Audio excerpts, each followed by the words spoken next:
Shalom, salam berkemenangan, selamat berjumpa kembali dalam Victorious Devotion.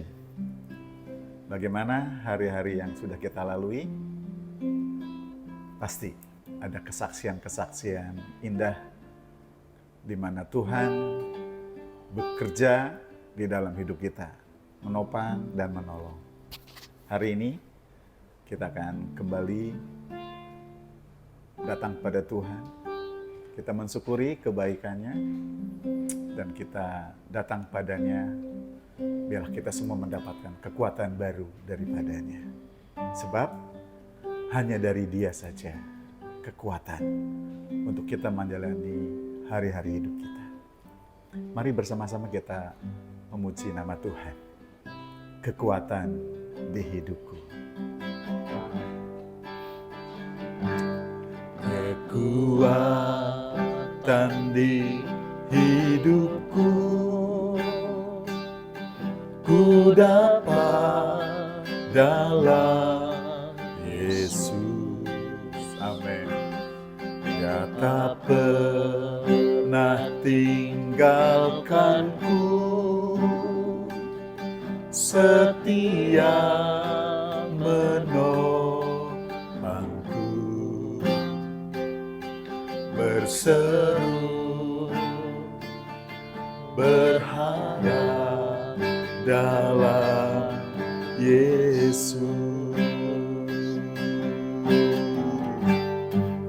Ajaib Kau Tuhan, penuh kuasa, sanggup pulihkan keadaanku.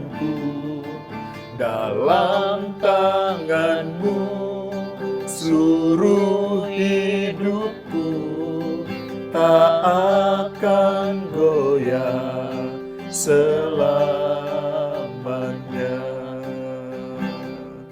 Kekuatan di hidupku, kekuatan di hidupku, ku dapat dalam Yesus. Dia tak pernah tinggalkanku, setia menopangku, berseru berharap dalam Yesus. Ajaib Kau Tuhan, penuh kuasa, sanggup pulihkan keadaanku. Dalam tangan-Mu seluruh hidupku tak akan goyah selamanya, tak akan goyah selamanya, tak akan goyah selamanya.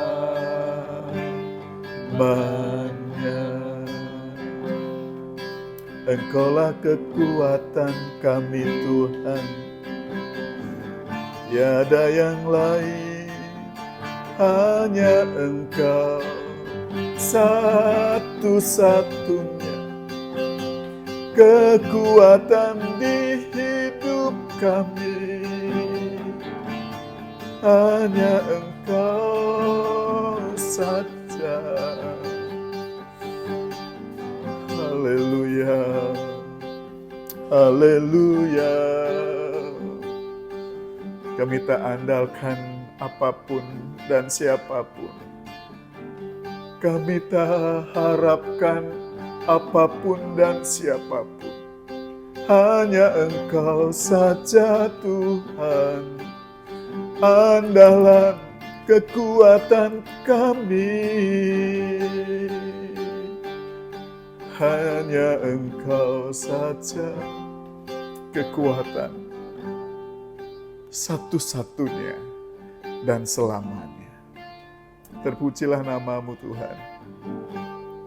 Tuhan Yesus Kristus, yang olehnya dalam segala keadaan kami memperoleh kekuatan. Terima kasih buat kekuatan-Mu yang menopang hidup kami.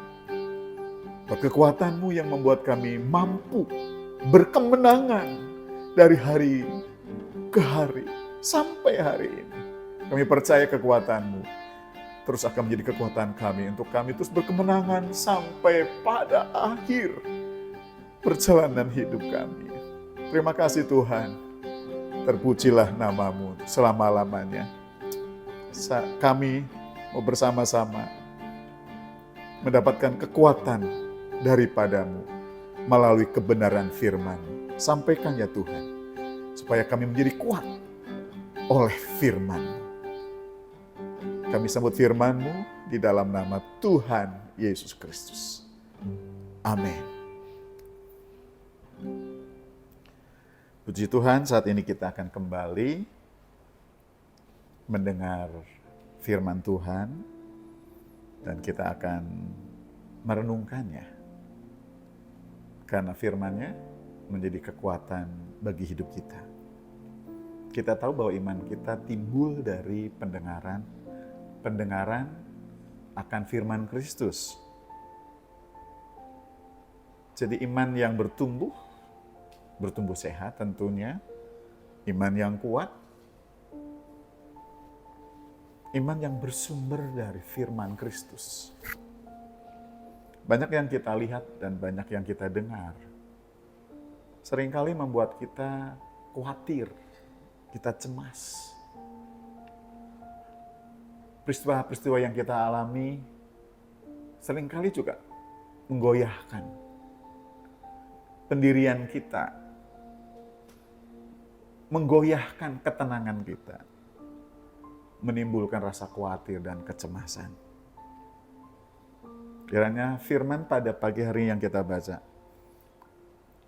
bisa menolong kita untuk kita merdeka dari kesesakan dan merdeka dari kecemasan.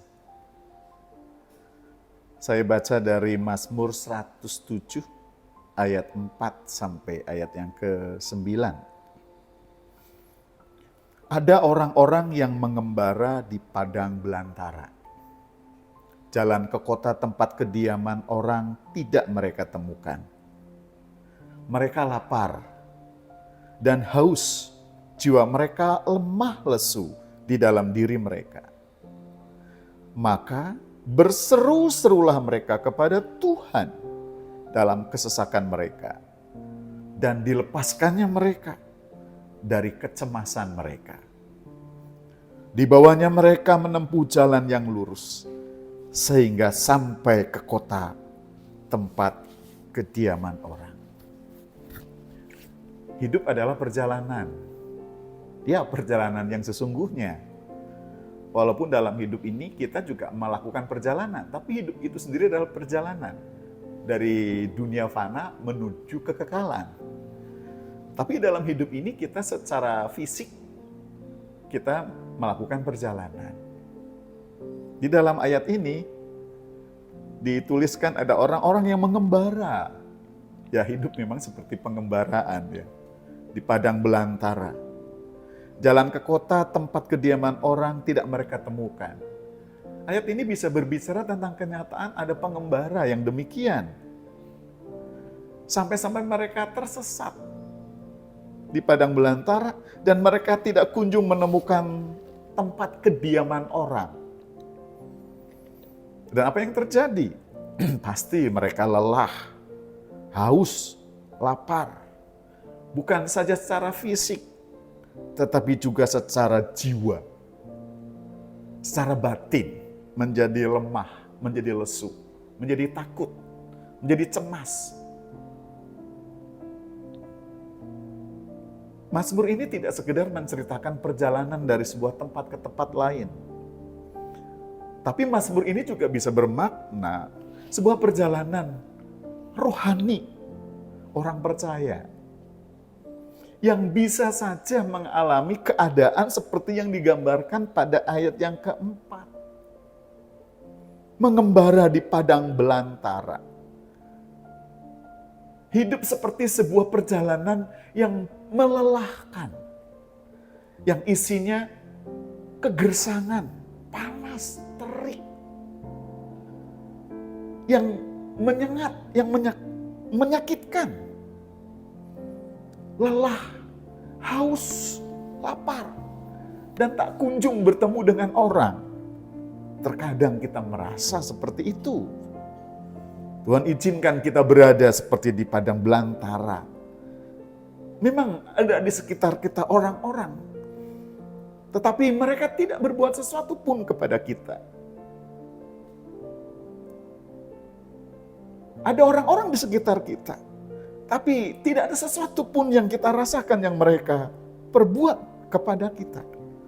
Bisa saja kita menjadi lesu sendiri, lapar sendiri, haus sendiri.